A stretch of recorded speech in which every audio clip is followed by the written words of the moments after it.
You are listening to More Than a Sniff, a weekly podcast of Western States Canine College. I'm Joe, owner and principal trainer here with my colleagues Chris, Michelle, and Shannon. Today, we are going to talk about connection.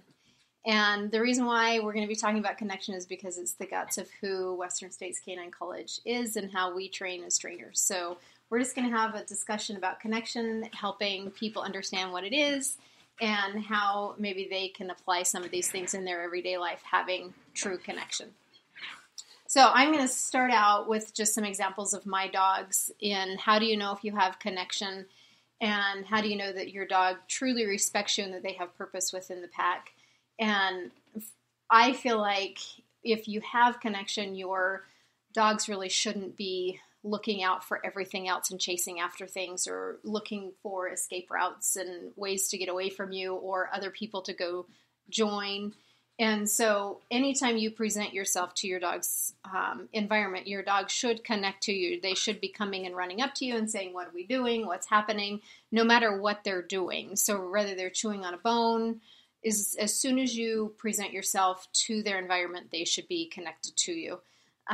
They should want to be with you, not being okay being in another room, lounging around and not checking in on you. It's okay if they're away, but they should be checking in on you if you are in the house together. So with our dogs, anytime they're outside, anytime we step outside, they're right there ready to say, what's next? What are we doing? And they're waiting for information from us.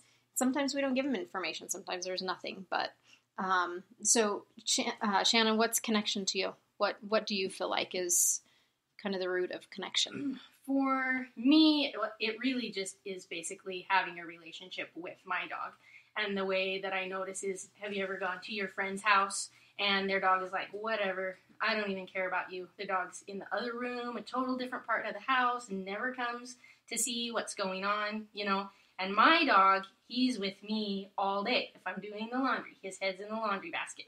If I'm sitting on the sofa, he's sitting with me. If I'm in my office, he's on his bed.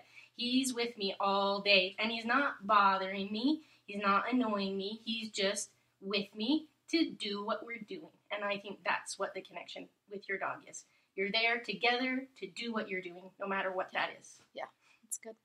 Michelle?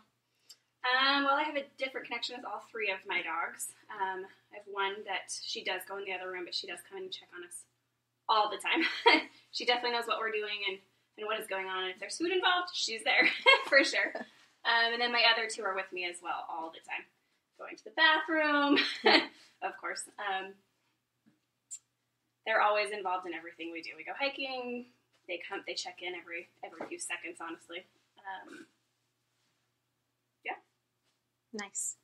So, Chris, what do you, as far as connection goes, when you're photographing families and people with their dogs, and you get an opportunity to photograph working dogs versus, you know, the family dog that's a non-working dog, what do you see is connection? Maybe some examples of not connecting. I think that connection is fundamental to any relationship, whether that's between you and your dog or you and your partner. You have to have connection to have a healthy relationship. For example, Mitt at the door right now, he just can't stand being outside. Well, and probably part of that is because he's like 2 pounds. Right. But the other piece to that is he enjoys being around us. Like, he looks for his purpose being around us. And it's not, of course he doesn't mind being around the other dogs, but he wants to be around us, and he looks to please us, and he looks to have fun with us. Yeah. That's part of who he is. We didn't teach it. You know, it wasn't something that we taught Mitt, you know, going to teach you how to connect to us. It was an expectation that even though he's an inherited dog, he came to us with issues, but it was expected that if you're going to be in this house, you're going to live by rules, you're going to have expectations, we're going to set structure, and he thrives in that. Yeah. Not all dogs do, right? Not all dogs thrive in expectations and structure. We would like to think that they do. Some dogs want to please themselves. Yeah. That they're in it for the treat, not for you giving them the treat. Yeah. But when I'm out shooting on a ranch, or photographing on a ranch, shooting. While I'm out on location, covering brandings and things like that, the cowboys will have their dogs with them, and it's just a personal thing of mine that I thoroughly enjoy seeing the connection between human and animal, but it's almost symbiotic. Mm-hmm. It's almost a man. I am just I exist to please you, or I want to work that cow. And I guess maybe that's a little exaggeration, existing to please you, but like the cow dog out there, its job is to herd, right? But its job is dictated by the cowboy or the cowgirl, and they set the rules and expectations for what they want that dog to do. So it's that connection when the cowboy or cowgirl says, whistles at their dog to go left or whistles at their dog to go right, and the dog knows what to do. That's the connection that I love from the goofy bedtime routines with Mitt, where he loves to play, loves to bounce up and down on the bed and go racing around the house, Mm-hmm. to seeing the cattle dogs or the service dogs or the search and rescue dogs.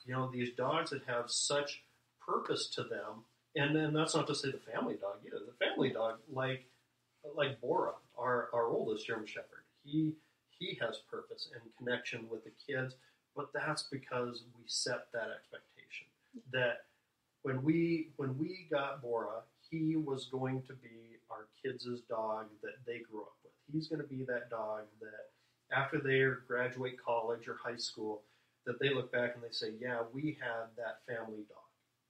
And that's what Bora is. So I guess in a long-winded speech, that's what connection is. Yeah. To me. I think it can be so abstract because the people that don't have, as they put it when they call us, that they don't have a good dog or their dog has behavioral issues or we have problems, it's challenging to describe how do you create connection. How do you make that happen? And sure, training, obedience, getting them to understand how to use the behaviors that they already know, but how do you create that I want to be with you, but I can't be a pest about it. Some dogs can go overboard where they're needy like versus like or it's okay that your dog's nose is in the laundry basket. It's okay. It's okay that they're following you around the house. It's okay that every time I sit down that my dog wants to come sit by my feet.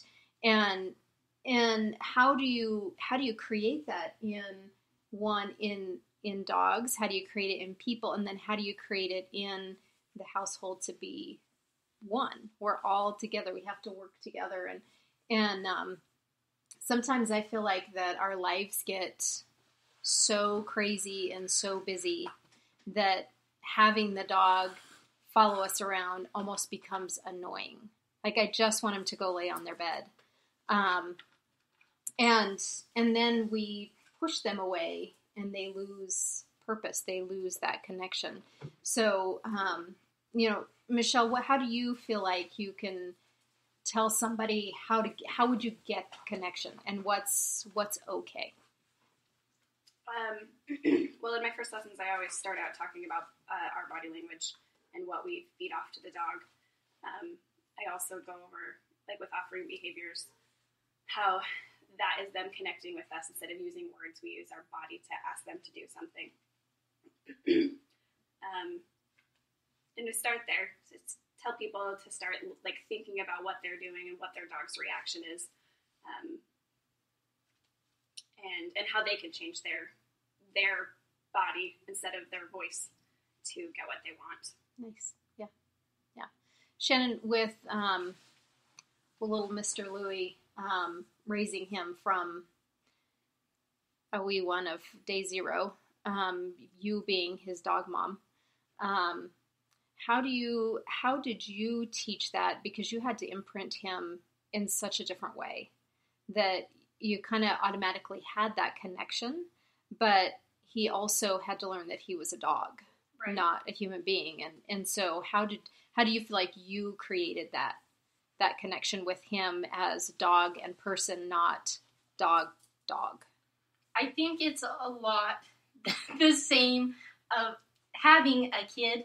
Mm-hmm. Like when I was a kid, my mom, people would come to our house and say, "How do you have such nice things when you have all these kids?" And she'd say, "Well, I taught my kids to respect, not to break my things, you know?" Yep. And that's the same with the dog. You have to teach them what the rules are of your house, the same way that you do a child. And to me, that's how I looked at it. Yeah. So, for example, like, what do we do when everyone's watching TV, okay? Uh-huh. We taught him, you know, you can sit by people on the sofa. We don't care if you sit on our lap. But when we're watching TV, that's what we're doing. We're sitting and we're sleeping or cuddling. We're not Sure. running around being crazy. We're not chewing the furniture. And so each room of the house or each situation that Mm-hmm. we would be in, we would teach, this is what you should do while we do this. Yeah. Because dogs don't watch TV. So what does he do? He Right. can have his toy. He can have a nap. He Right. can have his blanket, you know? Yep. So that's how we did. We just had each scenario. When we do this, you do this. Yep. When we're in this room, you should be here. When we're in this room, you should be here. Nice. I beg to differ. Every dog's different. I was gonna say, Every our dog's different. Cavalier so- Prudence will definitely watch TV, and she will definitely let you know when there is a dog on TV. I think she's passed out asleep. Nope. Somehow how she connects in our house for sure is that she's definitely involved in that part of our lives. That was her purpose with this TV thing. She's active in it. Yep. Do you think, as coming back to, the nonverbal part, that's what connection is to a dog. So nonverbal comes from smells, physical activities. So do you think that because of your passion for dogs, and as you're watching things and an animal comes on that intrigues you, or that's your thing? Like, I love giraffes. I can't wait to see I love their lips, right? So I will become more engaged with like that giraffe and how it's eating and its tongue working and all of that versus maybe the lion that's laying on the rock, right? So do you think with Prudence that maybe that your smells or how you non-verbally communicated, like that was exciting? So then she created like, oh, I need to do something. Or, I mean, you have to kind of think back, and it's Right. kind of As an in the abstract beginning, way. absolutely. Yeah, I'm sure that is exactly what it was. Was that, I mean, I used to watch a lot more dog shows too, which probably didn't help. But when we had cable, I'd watch Animal Planet stuff, so I'm sure that's exactly what it was I was more excited about those shows. Right. Yeah. So she was as well. Yeah. And then it imprints, and then, Right. After time, you're like, oh, yeah, it's another dog on TV. And she's like, no, but there's a dog Right. on TV. So. Another funny thing we have that happens is if there's ever music that plays at the end of something, our bigger dog, Murphy, will go to bed. Every time. Every time. Like the end of a movie type. Yeah. Like the credits. Uh-huh. Music normally doesn't affect him, and so it's got to be something we're doing differently at the end of a show. I don't know if it's like the music comes on and then we grab the remote to change it. Yeah. Or what. But he will, even if it's 2 PM, he'll run upstairs to go to bed. Every time. Fascinating. Yeah. Yeah. And it's something that you wouldn't even think that he's watching you at that point. Yeah. Like, you wouldn't, but Yeah. obviously he is watching us. Something is. Yeah, something's triggering. different Yeah. than just regular music playing. Yeah. So, Chris, last night when we were at roping with Cheyenne, there was at the end